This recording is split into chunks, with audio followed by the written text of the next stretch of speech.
क्योंकि रास्ता उतना ही था। और वो अगर साधन मुझे मंजिल तक ना पहुंचाए तो फिर साधन कोई और इंसान बदल लेता है कि परमात्मा ये वाला नहीं पहुंचा रहा तो कोई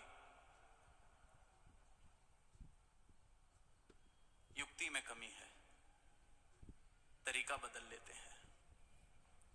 तो भक्ति सही मायनों में भक्ति तभी है जब इस भक्ति को साधन की तरह नहीं, इस भक्ति के रस के लिए किया जाए। भक्ति का रस ही इस भक्ति का फल है। और जिसने भी आप संतों ने प्राप्त किया है, यही आवाज सारी मानवता को दे रहे हैं कि ये प्रेमा भक्ति के दो पल भी, ये एक तरफ और दुनियावी साधन से मिले हुए सुख एक तरफ, इनका कोई मोल नहीं, ये कहीं और से मिल नहीं सकते।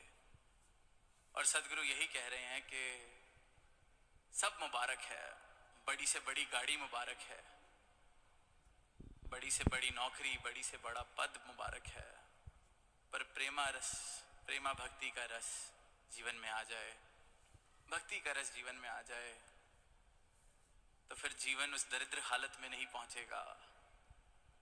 जीवन फिर उस हाल पर नहीं पहुंच जाएगा कि उम्र दराज मांग के लाई थी 4 दिन। वही 2 दिन की मांगे, 2 दिन का इंतजार, यही कहानी बन के नहीं रह जाएगी। तो फिर ये जीवन मुबारक इस प्रकार बन जाएगा कि ये जीवन कहियों के उस सवाल का जवाब बनेगा कि मैं कौन हूं, किस लिए भेजा है। इस प्रकार मेरी भक्ति का विस्तार हो जाए कि साधन मात्र ना रह जाए।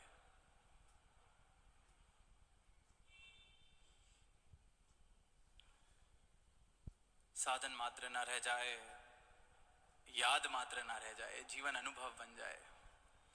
एक छोटी सी कहानी, बड़ी पुरानी, शास्त्रों में भी जिक्र, पुरातन जिक्र इसका होता रहा कि एक इंसान, बहुत धन संपत्ति जिसके पास,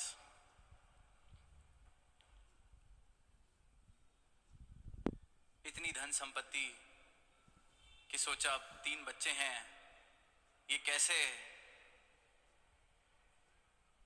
फैसला करूं कि कौन इसका संभाल कर सकेगा, इसका विस्तार कर सकेगा, कौन इतना लायक है, कौन इतना काबिल है तीनों में से। तो एक दिन तीनों को बुलाता है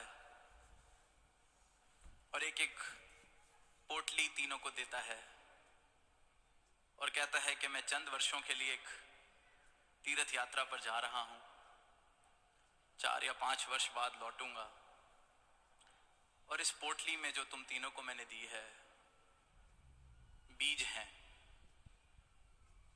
और जब मैं वापस आऊं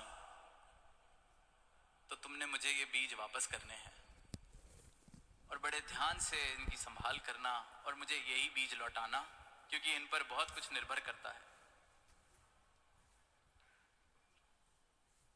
तो वो इंसान फिर अपनी यात्रा की ओर बढ़ जाता है और पीछे से 3 बच्चे अपने अपने हिसाब से जो भी उन्होंने उस पोटली के साथ करना था वो करते हैं। 5 वर्ष बाद